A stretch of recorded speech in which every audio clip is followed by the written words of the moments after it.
সারা দেশব্যাপী আজকে শহীদি মার্চ অর্থাৎ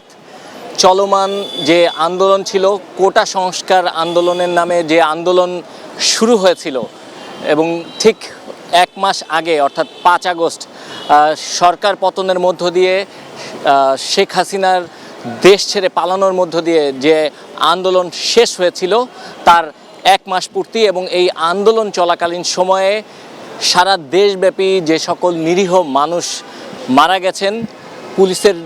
পুলিশের নির্বিচার গুলিতে এবং আওয়ামী লীগ সরকারের অঙ্গ সংগঠন যারা রয়েছেন ছাত্রলীগ যুবলীগ স্বেচ্ছাসেবক লীগ সহ বিভিন্ন রাজনৈতিক যে দল ছিল আওয়ামী লীগের সহযোগী যে সংগঠন তাদের গুলিতে যারা নিহত হয়েছেন সারা দেশব্যাপী তাদের এই শহীদদের স্মরণে মূলত আজকে এই শহীদি মার্চ এবং বৈষম্য বিরোধী যে ছাত্র জনতা সেই ছাত্র জনতার এই শহীদি মার্চ এবং আমি একটু আমার সহকর্মী আমার সঙ্গে ক্যামেরায় আছেন মারুফ আল মুকিত তাকে দেখাতে বলবো একটু যে এই শহীদি মার্চে সর্বস্তরের মানুষ বিভিন্ন জায়গা থেকে অংশ নিয়েছেন এবং তারা উৎফুল্লের সঙ্গে এই মার্চে যোগ দিয়ে যে তারা হেঁটে আসছেন এবং তাদেরকে স্বাগত জানানোর জন্য আশপাশের বিভিন্ন স্তরের বিভিন্ন শ্রেণী পেশার মানুষ এই মুহূর্তে রাস্তায় অবস্থান করছেন এবং তারা এই শহীদি মার্চে যে সকল শিক্ষার্থীরা অংশ নিচ্ছেন বিভিন্ন শ্রেণী পেশার মানুষ যারা অংশ নিচ্ছেন তাদেরকে স্বাগত জানানোর জন্য তারা এই মুহূর্তে রাস্তায় অবস্থান করছেন এবং আমরা দেখছি যে বাংলাদেশের যে লাল সবুজের পতাকা সেই পতাকা নেড়ে তারা পতাকা হাতে অনেকেই অবস্থান করছেন এবং অনেকেই আমরা দেখতে পাচ্ছি যে পানি নিয়ে অবস্থান করছেন কারণ আপনারা জানেন যে যেই শহীদি মার্চটি এই মার্চটি শুরু হয়েছে মূলত সন্ত্রাস বিরোধী রাজু ভাস্কর্য ঢাকা বিশ্ববিদ্যালয়ের টিএসসি প্রাঙ্গণ এখান থেকে শুরু হয়েছে এবং এখানে সর্বস্তরের মানুষজন সমবেত হয়ে এখান থেকে যাত্রা শুরু করে এবং এটি পর্যায়ক্রমে রাজধানীর যে নিউ মার্কেট এলাকা রয়েছে সেই নিউ মার্কেট এলাকা শেষ করে ধানমন্ডি এলাকা এবং ধানমন্ডি এলাকা শেষ করে রাপা প্লাজা হয়ে তারপর এই মার্চটি জাতীয় সংসদ ভবন সেই সংসদ ভবন হয়ে এই মুহূর্তে কারওয়ান বাজার এলাকায় এসে পৌঁছেছে এবং হাজার হাজার মানুষ সর্বস্তরের মানুষ যারা এই মার্চে অংশ নিয়েছে এবং এই মার্চে অংশ নিয়ে তারা তাদের যে বিজয় উল্লাস অর্থাৎ গেল ৫ আগস্ট যে বিজয় উল্লাস সারা বাংলাদেশের মানুষ করেছিল সেই বিজয় উল্লাসের মতো করেই তারা আজকে এই মার্চে অংশ নিয়েছে এবং তারা এই যে বিজয় সেই বিজয় উদযাপন করছে পাশাপাশি এই পুরো আন্দোলন চলাকালীন সময়ে যে সকল মানুষ নিরীহ মানুষ নিহত হয়েছেন যারা শহীদ হয়েছেন তাদের শহীদদের প্রত্যেকের যে মৃত্যু এই শহীদি মৃত্যুর তারা শাস্তি দাবি করছেন যারা এই ঘটনার সঙ্গে জড়িত ছিলেন তাদের প্রত্যেকের শাস্তি নিশ্চিত করার জন্য তারা দাবি জানাচ্ছেন এবং আমি যদি একটু পেছনে ফিরে যাই সেটি হচ্ছে যে কোটা সরকারি চাকরিতে যে বৈষম্য চলছিল দীর্ঘদিনব্যাপী সেই বৈষম্যের বিরুদ্ধেই মূলত এই আন্দোলন শুরু হয়েছিল এবং যেই আন্দোলনটি মূলত কোটা সংস্কার আন্দোলন নামে পরিচিত ছিল এবং কোটা সংস্কারের এই আন্দোলন চলাকালীন সময়ে শান্তিপূর্ণভাবে সারা দেশব্যাপী যৌক্তিক একটি আন্দোলনের পক্ষে থেকে শিক্ষার্থীরা এই আন্দোলনটি শুরু করে এবং এই আন্দোলন ক্রমান্বয়ে সারা বাংলাদেশের ছাত্র সমাজের মধ্যে ছড়িয়ে পড়ে এবং এই ছাত্র সমাজ পরবর্তীতে তারা বিভিন্ন ধরনের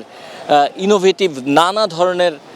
কর্মসূচি দিতে থাকে এবং এই কর্মসূচিগুলো যখন তারা দিচ্ছিল তখন তারা শান্তিপূর্ণভাবেই কিন্তু এই কর্মসূচিগুলো পালন করছিল কোনো ধরনের কোনো বিশৃঙ্খলা ছাড়া শান্তিপূর্ণভাবে তারা তাদের প্রত্যেকটি কর্মসূচি পালন করছিল কিন্তু হঠাৎ করে গেল 15 জুলাই তৎকালীন যে প্রধানমন্ত্রী শেখ হাসিনা তিনি একটি গণভবনে তার একটি সংবাদ সম্মেলন হয় এবং সেই সংবাদ সম্মেলনে তিনি একটি বিরূপ মন্তব্য করেন এবং তিনি বলেন যে সকল শিক্ষার্থীরা এই কোটা সংস্কারের আন্দোলন করছেন সেই সকল শিক্ষার্থীদেরকে তিনি রাজাকার বলে আখ্যায়িত করেন এবং তারপরেই কিন্তু এই আন্দোলনে বারুদ লাগে এবং আন্দোলনে যে বিক্ষোভ সেই ক্ষোভ সারা বাংলাদেশ জুড়ে ছড়িয়ে পড়ে এবং তিনি যখন এই ধরনের মন্তব্য করেন এর তাৎক্ষণিক প্রতিবাদ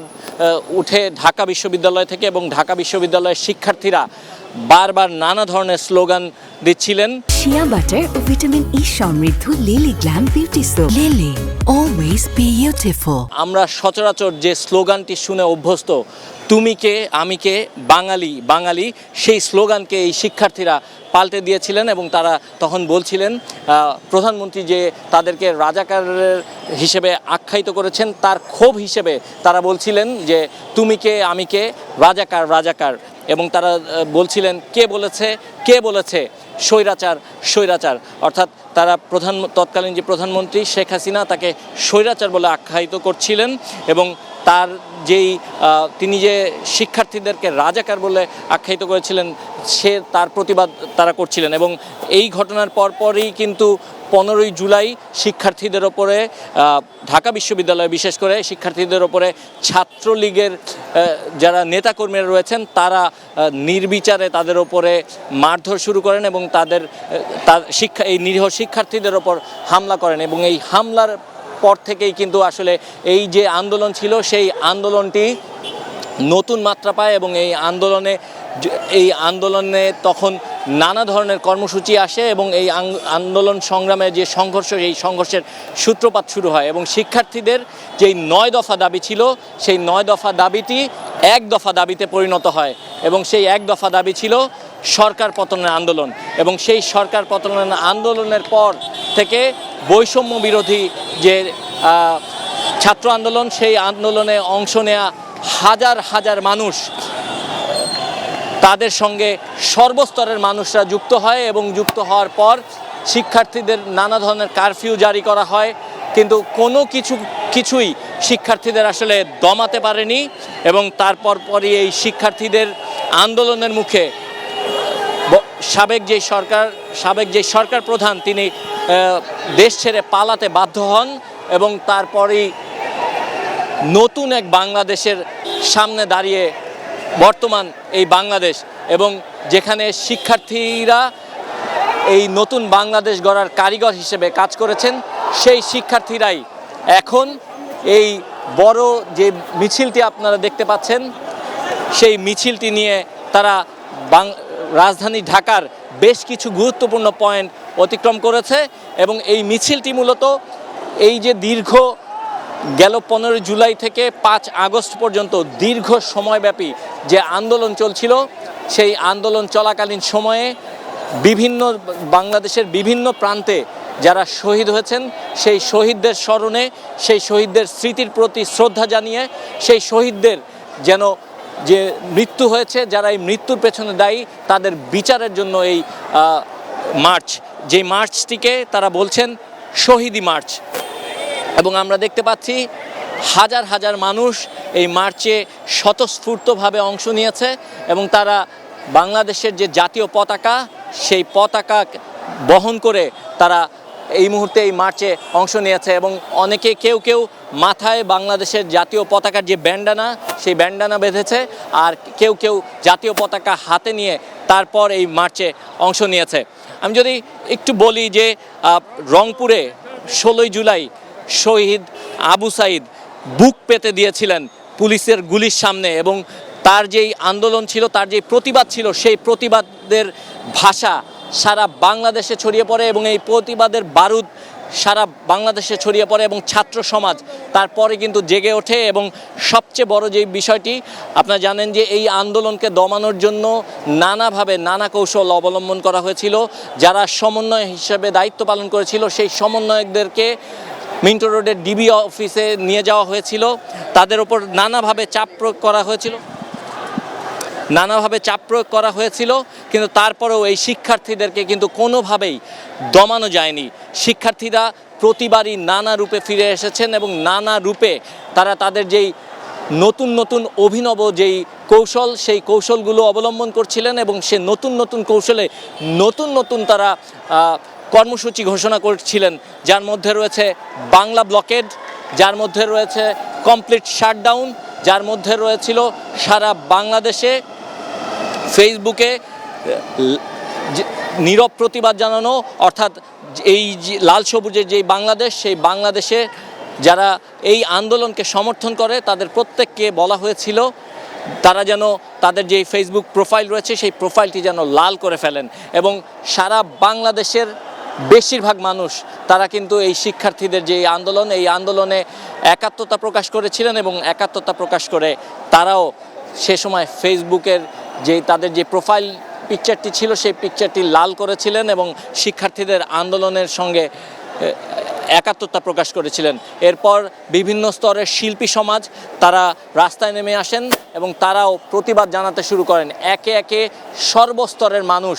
ব্যবসায়ী থেকে শুরু করে সর্বস্তরের মানুষ শিক্ষার্থীদের এই আন্দোলন এবং তাদের যে দাবি ছিল সেই দাবির পক্ষে দাঁড়ায় এবং তারপর তারা এই দাবিতে একত্রিত হয়ে সম্মিলিতভাবে আন্দোলন করতে থাকে। এবং এখানে যেই আন্দোলন ঢাকা বিশ্ববিদ্যালয় থেকে শুরু হয়েছে, সেই আন্দোলনে আমি নিঃসন্দেহে সর্বস্তরের মানুষকে এর জন্য ধন্যবাদ দিতে চাই, কারণ বেসরকারি বিশ্ববিদ্যালয়ের যে শিক্ষার্থীরা রয়েছে তারাও কিন্তু এই আন্দোলনে বড় ভূমিকা পালন করেছে। কারণ যখন সমন্বয়কদের গ্রেপ্তার করে নিয়ে যাওয়া হয়, তাদেরকে আটকে রেখে তাদেরকে জোর করে তাদের মুখে স্বীকারোক্তি দেওয়া হয়, আদায় করা হয় যে এই আন্দোলন তারা শাটডাউন করছেন বা তারা আন্দোলন প্রত্যাহার করে নিচ্ছেন, এ ধরনের মিথ্যা স্বীকারোক্তি যখন তাদের কাছ থেকে নেওয়া হয়েছিল তখনও কিন্তু তারা বেসরকারি বিশ্ববিদ্যালয়ের যে শিক্ষার্থীরা রয়েছে তারা কিন্তু আন্দোলন চালিয়ে গেছে। এবং তাদের আন্দোলনের কারণে তারা যখন একত্রিতভাবে আন্দোলনে যুক্ত হয় তারপর থেকে কিন্তু আন্দোলনের যে চিত্রটি সেটি একেবারেই দৃশ্যপট পাল্টে যায় এবং বাংলাদেশের মানুষ দেখতে থাকে যে সাধারণ শিক্ষার্থীরা তাদের দাবি আদায়ে কতটা অনড় এবং সাধারণ শিক্ষার্থীরা তাদের এই দাবি আদায়ের লক্ষ্যে তারা তাদের জীবন পর্যন্ত দিতে প্রস্তুত। এই বিষয়টি যখন তারা বুঝতে পারে তারপর থেকেই কিন্তু নানাভাবে তাদেরকে দমানোর চেষ্টা করা হচ্ছিল এবং এই দমানোর এক পর্যায়ে সরকার কারফিউ জারি করে, অর্থাৎ সান্ধ্য আইন জারি করে, সেনাবাহিনী মোতায়েন করে। কিন্তু সেনাবাহিনী মোতায়েন করার পরও শিক্ষার্থীদের কোনোভাবেই আসলে দমানো যাচ্ছিল না। শিক্ষার্থীরা নানাভাবে নতুন নতুন কর্মসূচি নিয়ে হাজির হচ্ছিলেন এবং প্রত্যেকটি কর্মসূচি অভিনব কর্মসূচি এবং যে প্রত্যেকটি কর্মসূচিতে শিক্ষার্থীদের সঙ্গে সারা বাংলাদেশের মানুষ একাত্মতা প্রকাশ করে। এবং তারপর থেকেই কিন্তু আসলে আমরা দেখেছি যে বিভিন্ন জায়গায় প্রতিরোধ করার চেষ্টা করা হয়, নানাভাবে প্রতিরোধ করার চেষ্টা করা হয় এবং সে সময় আওয়ামী লীগ সরকারের যারা দায়িত্বপূর্ণ ছিলেন তারা প্রত্যেকেই নানাভাবে শিক্ষার্থীদের উস্কে দেওয়ার চেষ্টা করছিলেন এবং শিক্ষার্থীদের নানাভাবে তুচ্ছ-তাচ্ছিল্য করছিলেন। কিন্তু এই ছাত্র সমাজ, এই তরুণ সমাজ দেখিয়ে দিয়েছে এ জাতি মাথা নোয়াবার নয়, এ জাতি কোনোভাবেই মাথা নত করে তাদের যে যৌক্তিক দাবি সেই দাবি থেকে সরে আসবার নয়। উত্তরায় শিক্ষার্থী মুগ্ধ, রংপুরে আবু সাইদ, মুহাইমিন থেকে শুরু করে শত শত শিক্ষার্থী, সাধারণ মানুষ এই আন্দোলন চলাকালীন সময়ে শহীদ হয়েছেন এবং সেই শহীদদের স্মরণেই মূলত আজকের এই শহীদি মার্চ। দেখতে পাচ্ছেন হাজারো মানুষের ঢল, যে মানুষের ঢলে ছাত্র, শিক্ষার্থী থেকে শুরু করে সর্বস্তরের মানুষ এখানে এই মার্চে অংশ নিয়েছে এবং যে মার্চ যতদূর চোখ যায় ততদূর পর্যন্ত আমরা দেখতে পাচ্ছি মানুষ আর মানুষ। এবং আমরা বলতে চাই যে মার্চটি শুরু হয়েছে ঢাকা বিশ্ববিদ্যালয়ের সন্ত্রাস বিরোধী রাজু ভাস্কর্য থেকে, সেই মার্চ এখন এই মুহূর্তে ঢাকা বিশ্ববিদ্যালয় হয়ে, নিউ মার্কেট হয়ে, ধানমন্ডি হয়ে,